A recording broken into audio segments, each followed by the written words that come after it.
Welcome back to good evening with Sujaya Parvathi. പുതിയതായി നിർമ്മിച്ച ഒരു റോഡ് ഈ മഴക്കാലത്ത് തന്നെ ഇല്ലാതാകുന്ന അവസ്ഥ. സർക്കാർ ഖജനാവിലെ പണം അത് തോന്നുംപടി വിനിയോഗിക്കുക. വികസനം എന്ന പേരിൽ നടത്തുന്ന പദ്ധതികൾ നാട്ടുകാർക്ക് പാരയാകുന്ന ഒരു കാഴ്ച. ഇടുക്കി എഴുകുംവയൽ പത്തുവളവ് റോഡിന്റെ വശം തകർന്നു വീണത് കഴിഞ്ഞ ദിവസം സന്ദീപ് രാജാക്കാട് റിപ്പോർട്ട് ചെയ്തിരുന്നു. അന്നത്തെ ദൃശ്യങ്ങളിലേക്ക് നമുക്ക് ആദ്യം ഒന്ന് പോകാം. തൂവൽ പത്തുവളവ് റോഡിലാണുള്ളത്. ഈ റോഡ് കഴിഞ്ഞ ദിവസം നമ്മൾ ചെയ്യുമ്പോൾ ഞാൻ ഈ നിന്നിരുന്ന ഭാഗം വലിയൊരു കിടങ്ങായി മാറിയിരുന്നു. ഇവിടെ നിന്ന് വെള്ളം കുത്തിയൊഴുകി എത്തി. എന്തായിരുന്നാലും നാട്ടുകാരൊക്കെ പ്രതിഷേധവുമായിട്ട് എത്തിയ ഒരു സാഹചര്യത്തിൽ ഒരു അടിയന്തര ഇടപെടൽ ഉണ്ടായിട്ടുണ്ട് കരാറുകാരൻ്റെ ഭാഗത്തു നിന്ന്. ആ വലിയ കല്ല് ആ കിടങ്ങുകളിലെല്ലാം കരിങ്കല്ലുകൾ കൊണ്ടുപോയിട്ട് നികത്തി എന്നുള്ള ഒരു ഇടപെടൽ ഉണ്ടായിട്ടുണ്ട്. പക്ഷേ അത് നാട്ടുകാരുടെ കണ്ണിൽ പൊടിയിടാൻ വേണ്ടി തന്നെയാണ് എന്ന് നമുക്ക് പറയാതിരിക്കാൻ കഴിയില്ല. ഈ കല്ല് നിരത്തിയത് കൊണ്ട് ഈ പ്രശ്നത്തിന് ശാശ്വതമായി പരിഹാരം ഉണ്ടാകില്ല എന്ന് നമുക്ക് പറയാൻ കഴിയും. കാരണം ഇതിലും വെള്ളം ഇനി മുകളിൽ നിന്ന് അടുത്ത ദിവസങ്ങളിൽ കാലവർഷം ശക്തമാകും. എത്രത്തോളം വെള്ളം ഇവിടേക്ക് ഒഴുകിയെത്തും എന്ന് നമുക്ക് പറയാൻ കഴിയില്ല. കാരണം കോൺക്രീറ്റ് ഓടകൾ ഒന്നും തന്നെ ഇതുവരെ രൂപപ്പെടുത്തിയിട്ടില്ല, ഇല്ലെങ്കിൽ പണിതിട്ടില്ല. അതുകൊണ്ട് തന്നെ ആ വെള്ളം മുമ്പൊഴുകിയ പോലെ തന്നെ ഇതുവഴി ഒഴുകിയെത്തും. ആ ഒഴുകിയെത്തുന്ന വെള്ളം ഇവിടെ തന്നെ താഴും. അപ്പം റോഡിന് ഒരു സുരക്ഷിതത്വം ഉണ്ടാകും എന്ന് നമുക്ക് ഒരിക്കലും പറയാൻ കഴിയില്ല. മാത്രവുമല്ല, മറ്റ് മേഖലകളിലുള്ള സ്ഥലങ്ങളിലെ ഈ തകർന്നു കിടക്കുന്ന റോഡുകളൊന്നും അവിടെയൊന്നും കോൺക്രീറ്റ് ചെയ്യാൻ വേണ്ടിയിട്ടുള്ള ഒരു ഇടപെടൽ നടത്തിയിട്ടില്ല. മുകളിൽ ഒന്നോ രണ്ടോ ഇടത്ത് മൺചാക്കുകൾ നിറച്ചു നിർത്തിയിരിക്കുന്നു എന്നാണ് നമുക്ക് മനസ്സിലാക്കാൻ കഴിയുന്നത്. തൽക്കാലത്തേക്ക് എനിക്ക് തോന്നുന്നത് എന്താണെന്ന് അറിയത്തില്ല. അധികാരികളുടെ ഭാഗത്ത് കളക്ടർക്ക് പരാതി കൊടുത്തിട്ടുണ്ട്. മാധ്യമങ്ങൾ, ദൃശ്യമാധ്യമങ്ങളും എല്ലാം ശരിക്കും വാർത്തു. അതിന്റെ ഒരു പശ്ചാത്തലത്തിൽ എന്തെങ്കിലും ചെയ്യണമല്ലോ എന്ന് കരുതി തട്ടിക്കൂട്ടി കാണിച്ചിരിക്കുന്ന ഒരു പരിപാടിയത്. ഈ ഐറിഷ് റോഡ എന്ന് BMBC നിലവാരം എന്താണ്?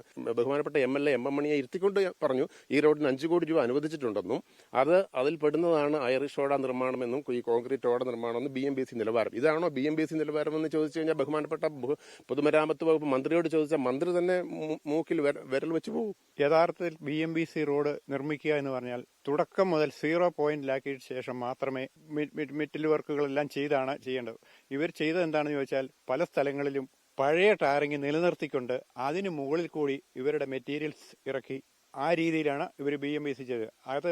അത് തന്നെ ഏറ്റവും വലിയൊരു തെറ്റാണ്. ഇവരുടെ ഭാഗത്തു നിന്നുള്ള ഒരു അഴിമതിയാണ്. ഇപ്പോൾ ഈ കഴിഞ്ഞ ദിവസം കോൺട്രാക്ടർക്ക് വന്ന് പറഞ്ഞു റോഡിനൊരു കുഴപ്പമില്ല, റോഡ് നല്ല രീതിയിലാണ് കിടക്കുന്നത്. പക്ഷേ ഈ കോൺക്രീറ്റ് സൈഡ് കോൺക്രീറ്റ് 2 സൈഡും 30-50 സെന്റിമീറ്റർ വെച്ച് കോൺക്രീറ്റ് ഉണ്ടെന്ന് പറഞ്ഞു. പല സ്ഥലങ്ങളിലും ഇല്ല. ആരെങ്കിലുമൊക്കെ നിർബന്ധിക്കുന്ന ആൾക്കാരുടെ അടുത്ത സൈഡിൽ വീഴും.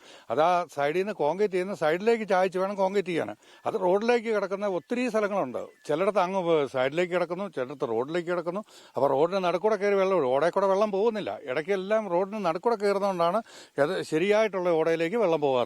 ഇവിടെ ആക്ഷൻ കൗൺസിൽ ഇവിടെ തൂവലിലെ ഉണ്ട്. 3-4 ഇടത്തായിട്ട് ആക്ഷൻ കൗൺസിലുകൾ രൂപീകരിച്ചു. അതിലേക്ക് ആൾക്കാർ വന്ന് ഇതിന് മാസീവായിട്ടൊരു ഒപ്പ് ശേഖരണമാണ്. എല്ലാവരുടെയും ഒപ്പ് ശേഖരണം നടത്തിയിട്ട് കളക്ടർക്കും അധികാരികൾക്കും കൊടുക്കുന്നു. അതുകൂടെ വ്യക്തിപരമായിട്ട് ഈ പരാതി കൊടുക്കുന്നുണ്ട്. ആന്റി വിജിലൻസ് സെല്ലിന് കൊടുക്കുന്നുണ്ട്. സംസ്ഥാനത്തേക്ക് കളക്ടർക്ക് കൊടുത്തിട്ടുണ്ട്. അധികൃതർക്ക് ഇനി എവിടെയൊക്കെ ജില്ലാ കളക്ടർ മുതൽ എക്സിക്യൂട്ടീവ് എഞ്ചിനീയർ മുതൽ ഇങ്ങനെ മുകളിലേക്ക് മുഹമ്മദ് റിയാസ് വരെ എത്തി നിൽക്കുകയാണ് ഇവരുടെ പരാതി. ആ പരാതിയിൽ അടിയന്തരമായി ഇത്തരം തട്ടിക്കൂട്ട് പരിപാടികളല്ലാതെ കൃത്യമായ ഇടപെടൽ ഉണ്ടാകുമെന്ന ഒരു പ്രതീക്ഷയാണ് ഇവർ പങ്കുവെക്കുന്നത്. ആ പ്രതീക്ഷ പങ്കുവെക്കുന്നതിനോടൊപ്പം തന്നെ അതിൽ ആ കൃത്യമായ ഇടപെടൽ ഉണ്ടായില്ലെങ്കിൽ പ്രതിഷേധത്തിലേക്ക് നീങ്ങുക എന്ന തീരുമാനത്തിലേക്കും ഇവർ എത്തി നിൽക്കുകയാണ്. സുജയ. ഓക്കെ സന്ദീപ് ആദ്യം വാർത്ത ചെയ്തപ്പോഴത്തെ ദൃശ്യം നമുക്കൊന്ന് കാണണം. ആ ദൃശ്യം വന്നതിന് ശേഷം ഇപ്പോൾ ഈ കല്ല് നിരത്തിയതിനെ കുറിച്ച് സന്ദീപ് പറഞ്ഞത് പ്രേക്ഷകർ കേട്ടല്ലോ. കരാറുകാരൻ കിടങ്ങുകളിൽ കൊണ്ടുപോയി കല്ല് നിരത്തിയിട്ടുണ്ട്. പക്ഷേ കോൺക്രീറ്റ് ചെയ്യാനായി ഇപ്പോഴും അവിടെ തയ്യാറായിട്ടില്ല. ഈ കല്ലിങ്ങനെ കിടന്നാൽ എങ്ങനെയാണ് കാര്യം ശരിയാവുക? നാട്ടുകാരുടെ കണ്ണിൽ പൊടിയിടാനായിട്ടുള്ള ഒരു നടപടി അങ്ങനെ പ്രദേശവാസികൾ ഇതിനെ കാണുന്നുള്ളൂ. ഓട നിർമ്മിക്കുന്നത് വരെ പ്രതിഷേധം ആദ്യം എങ്ങനെയാണോ തുടങ്ങിയത് അതേ രീതിയിൽ തന്നെ മുന്നോട്ട് കൊണ്ടുപോകുമെന്ന് പറഞ്ഞ് ഉറച്ചു നിൽക്കുകയാണ് നാട്ടുകാർ.